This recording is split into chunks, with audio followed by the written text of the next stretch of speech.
topological algebra can't disappear. It will have a different realization, but there should be an overall structure where everything fits into this framework. So you can use this now to ask what class of influence functions are allowed by simply asking, are these influence functionals compatible with this topological algebra? I've already built in unitarity. So if I find an influence functional, I can test again whether it respects this structure. And if it doesn't respect this structure, I know immediately that it's not allowed. Okay? So that's the guiding principle, and that's, I think, the key point to this whole discussion of rewriting microscopic constraints in terms of some very abstract, perhaps a priori, silly sounding statements involving various structures that seem to have nothing to do with thermal physics, but the punchline is there's an economy for the analysis once you understand the big structure. So, sorry, I understand, but there are the difference between the BRC symmetry and the SJARZYNSKI condition, because the BRC is always satisfied. Yes. But the other one only true for thermal physics. That's right. So how do I see that in this formula? Like one is like a constraint. One is like a constraint, but I'm saying that eventually I'm going to be interested in near thermal states. Okay. So I can sort of put all of this algebra together, and I build up this big algebra. And I can use that big algebra. So what okay. I can use that big algebra to constrain the low energy theory. What you're asking, I'm also saying, suppose I didn't have thermal density matrices. Could I do something similar? I think the answer is yes, but we don't have a very useful statement to make right now. But I thought that when you have dynamics, you don't have this thermal density. You are locally thermal density. So if I have large deviations away from equilibrium, I won't. But hydrodynamics is special in that I have local thermal equilibrium. So for the purpose of hydrodynamics, which is where I'm going to, this is a useful framework. So that this allows the temperature to be different at different places. Yes, which is why these operators actually measure deviations from the KMS. That was important. Yes. Otherwise, it's an equilibrium problem. In fact, equilibrium is like a sort of supersymmetric locus of this. It's like a BPS locus of this problem. So it's not very useful to just talk about equilibrium. There's a statement I will make right now. It's going to sound very cryptic, but I believe that there's a statement you can make in the language of modular algebra. We're not talking about density matrices, thermal density matrices, but rather given a density matrix talking about modular Hamiltonian. That would generalize the story to arbitrary density matrices. And something I've wondered about is whether that can be used to understand various statements that have been made in the resource theory literature, but I don't have a comment to make. You said there's no locality. That's right. There's no locality, but maybe the algebra is still powerful constraint. Usually this unitary condition in Euclidean space is imposed by reflection positivity. So, yes. so here what's this? So here it's really Lorentzian unitarity, u dagger equals 1. So I'm not ever using reflection positivity. Okay. So here you consider Euclidean space or Lorentz space? Lorentz space. So maybe the right way to say, think about it, you think about Lorentz space, and on top of the Lorentz space you imagine there's a thermal circle. Okay? But you see, now I've introduced redundancy, but I'm putting the thermal circle on top of something that I don't need. This KMS symmetry acts to project out that redundancy. That's why this gate symmetry in that direction.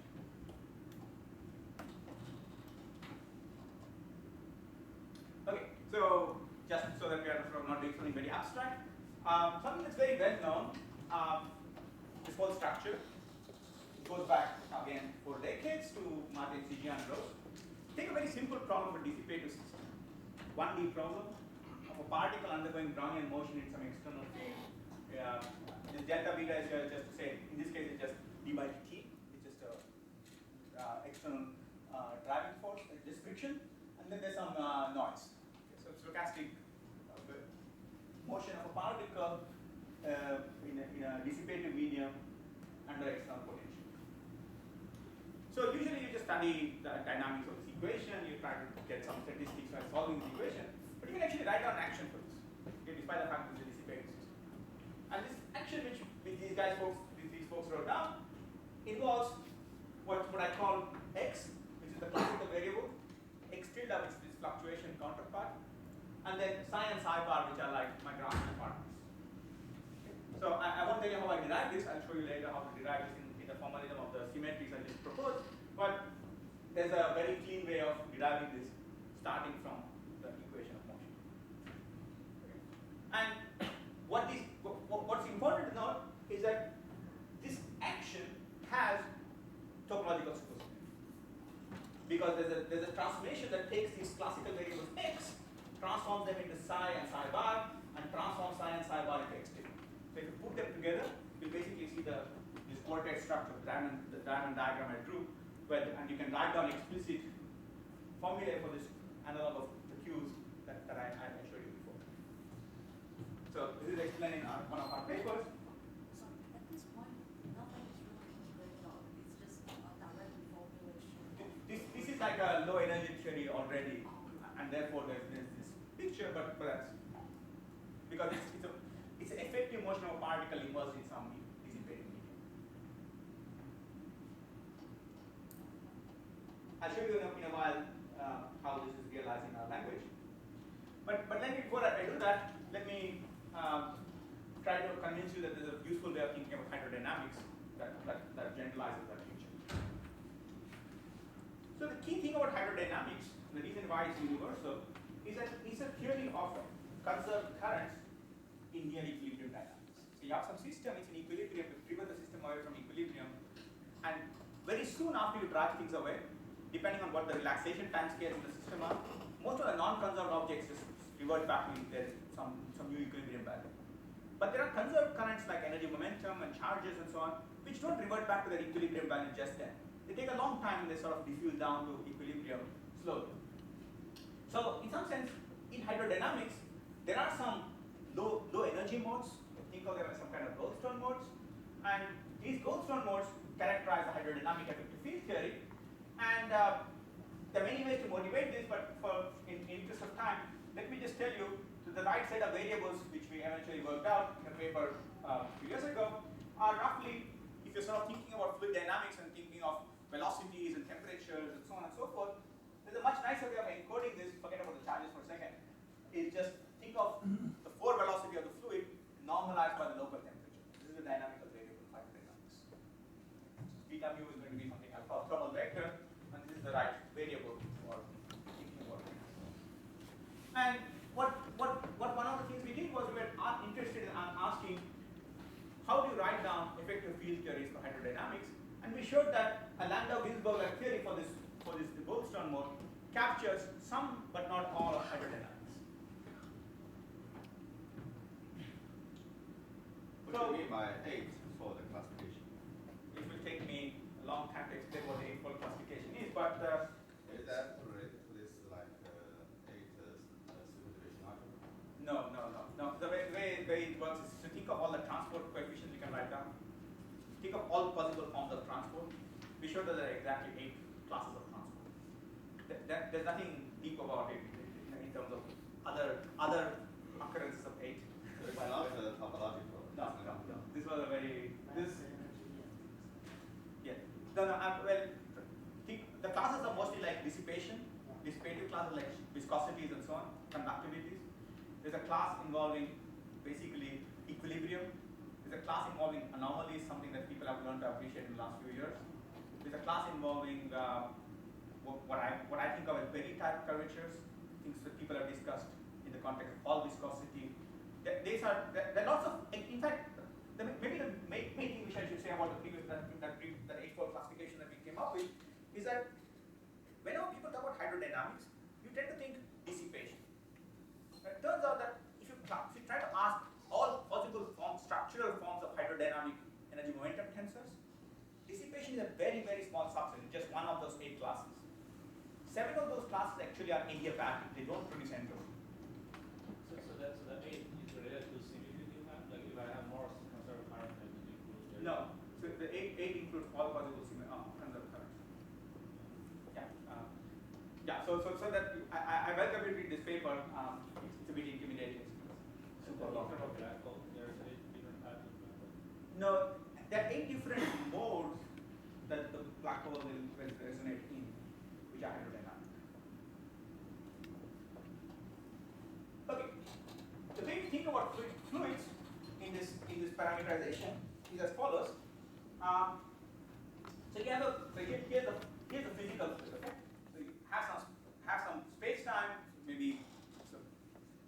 So I'm sorry, I'm also relativistic. I have trouble thinking about Galilean fluids. So I have some space time which has some background metric, and the reason I have a background metric is if I sort of vary with respect to the background metric, I can read out the energy momentum tensor. This is the source of background energy momentum. This is not a dynamical metric. And I have this beta mu which tells me what the fluid elements are doing everywhere. It's a very useful way to parameterize this by thinking about some auxiliary space where I have some fixed coordinates sigma, and the space-time coordinates are functions of these coordinates.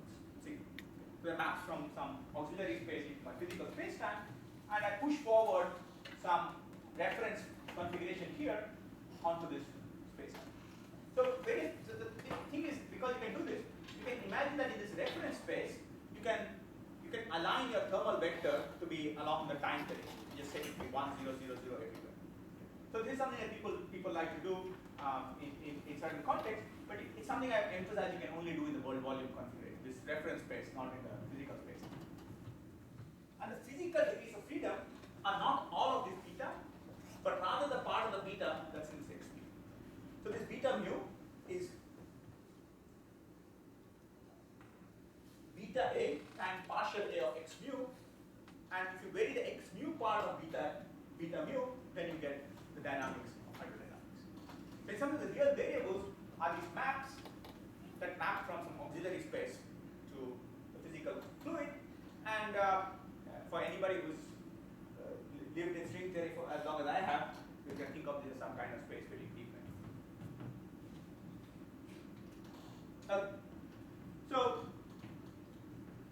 the first step for this analysis was something we found that you could write down an action for all classes of transport, 7 classes of the 8-fold wave classification, which are non-dissipative, in terms of some energy moment, in terms of these variables, where already for the adiabatic non-dissipative structure of transport, we had to introduce something like the Schwinger-Keldysh W.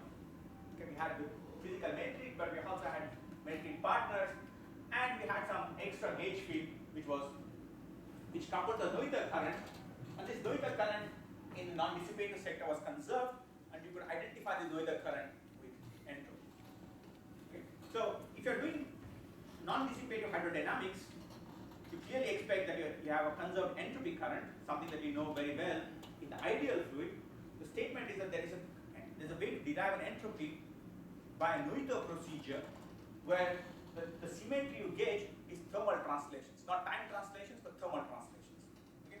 Again, it's a statement that's very familiar, perhaps not as familiar as it should be, from the context of black holes, but it's something that transcends the discussion of black holes. So, DAB is the physical, is the energy momentum tensor on this reference space. It's here. No, TAB is a function of x mu. So x mu is the dynamical variable. We just move it back. Okay. I have what? 5 minutes, 2 minutes, 0 minutes, minus.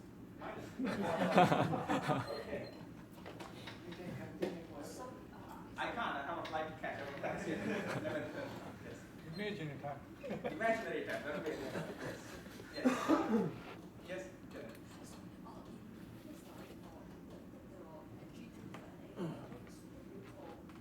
The way we derived it in that language, they were not superfields because we didn't know about the superfield formalism. They will become part of superfields. So why not just? They were just a review of something that we had done. Okay. So anyway, can I take 3 minutes? Okay. So I'm going to tell you in 3 minutes what's the structure. You can basically take that story that I was just describing and imagine that your reference space has some fixed coordinates and some super coordinates. Okay? And on the reference space, you can implement these BRST symmetries explicitly, and you can build in, instead of your x field, which is a map from the reference space to the physical space, you can build in an x superfield. Okay?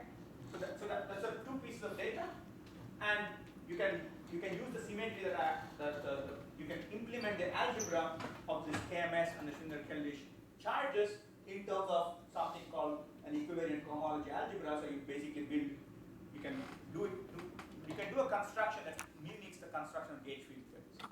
You put some vector potential, you put some field strengths, you write down covariant derivatives, etc., etc. It's a lot of details which are irrelevant, but upshot, which I will show you here, is that the action I wrote down for you in terms of the Martin-Cz-Jaros construction can be written very simply as a superspace integral of something much simpler. Okay, this is a 1D problem where I have time and two super coordinates, and x was the position of the Langevin particle. Its bottom component is the classical variable, which is the variable that appears in the Langevin equation, and its top component is a fluctuation variable.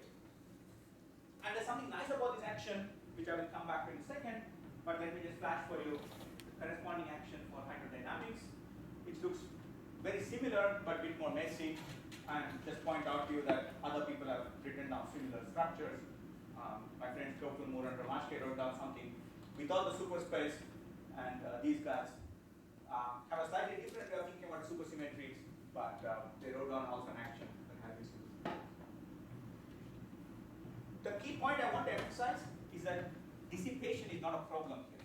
This tensor here takes into account dissipation. Just as in the Langevin particle discussion, there was dissipation, there was a friction term that I could encode in the action. Now, we had this long, one of the reasons I just wanted to flash this is I want to tell you something fun, which is that once you have this action, you can actually prove the Jarzynski relation very straightforward. So this action with an implementation of CPT symmetry tells you how to think about CPT symmetry, how to extract the second law. And the way the second law construction works is by proving the Jarzynski relation as a word identity for spontaneous CPT symmetry. Okay? So I haven't told you how CPT is realized in my model and so on and so forth, but about 5-6 years ago, these folks took the Langevin discussion and showed how to use the Martin-Cz-Jaros construction to recover the Jarzynski relation as a supersymmetric word identity. And you can do the same thing in our context, and you can prove this identity. There's a very explicit form for the work term. The free energy difference is really the object that comes out of the Euclidean partition function, which, as I said, is the BPS configuration. And from here, as everybody has mentioned, you sort of recover the second law. And to us, this was sort of a useful testing ground, because when you ask about the eightfold classification, the eightfold classification was done by taking the following axioms for hydrodynamics. That hydrodynamics is a theory of conserved charges with the existence of a local entropy current with manifestly positive divergence. Okay. Is this for quantum field theory? Yes, this is the word identity for quantum field theory. So W, in order to define W, I think you have to measure like what the equation does. First make projective measurement of energy and finally make. Yes. Okay, Yes. that's this equation. Yes. Yes. Okay. So I think I have taken longer than expected, but all I want to convince you is that there exists now a formalism for taking into account the microscopic symmetries, putting them in a fashion that can be used to robustly define the low energy theory and construct actions for hydrodynamics. A disclaimer is that we've sort of managed to see much of the structure of the eightfold way. We know the structure is roughly of the MSR form, so we know we would get it. But we have not shown that our action captures all the 8 classes. This is something that we have to do.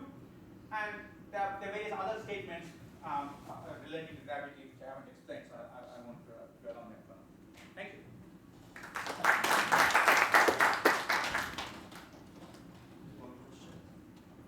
Sorry, so just want to understand, so does this equality mean even when energy is growing, there's something that's conserved? It just, well, the way I interpret the equation, yes, that's right. That's a useful way of saying it, yes. So there is a physical. Well, maybe there I'm going to say is the following. If you go back to action, this action has lots of stuff. Okay, it's a superspace integral. So it has the physical variables, it has fluctuation variables, and sort of expanded out and written here just the usual variables and the fluctuation terms. And you can see here that the dissipation is in this term, and the fluctuation is in this term. So already something like an FDT is respected here. Okay, and this was true already for the Langevin discussion. It's not a big surprise. What's curious is that this current is conserved, but this current gets contributions from both the physical variables and the Grassmann partners. Okay, so the current that's conserved is not a true entropy current. It has contributions from two different set of objects. What the Jarzynski relation will tell you is that the thing that's really growing is a physical entropy. Okay? And so that means if I have all the formula, just look at the physical, like evolution of the wave function, I cannot find the physical current that's conserved. yeah, you might have to sort of guess that. The physical current will still satisfy the usual rules